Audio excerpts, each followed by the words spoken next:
அவன் முழு நிச்சயமாய் நம்பி தேவனை மகிமைப்படுத்தி விசுவாசத்தில் வல்லவனானான்.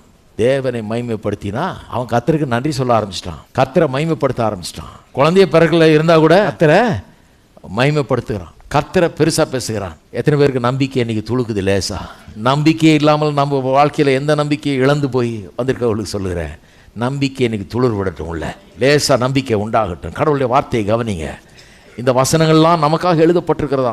ரோமர் 15:4 சொல்லுது. இதெல்லாம் எதுக்காக எழுதப்பட்டிருக்கிறது? நமக்கு நம்பிக்கையை ஊட்டும்படியாக, நமக்கு நம்பிக்கை உண்டாயிருக்கும்படியாக. ஆபிரகாம் கதை, யாக்கோபு, யோசேப்பு எல்லார் கதையும் எழுதப்பட்டிருக்குது. ஆபிரகாமுக்கு எப்படி இப்படி நடந்ததுன்னு பார்த்தா எனக்கு நம்பிக்கை உண்டாகிறது.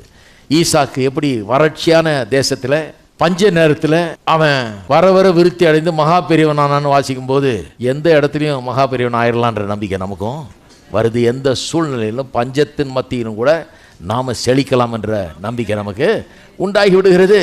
யோசேப்பு கதையை வாசிக்கும் போது எத்தனை பேருக்களை பிடிச்சி தள்ளி சாடிக்க நினைச்சாலும், ஜெயிலுக்குள்ளே போட்டு என்னெல்லாம் வதைச்சாலும் அவன் டாப்புக்கு வந்துட்டான். அது எதை காமிக்குது? எனக்கு நானும் அப்படியே வரலாம்.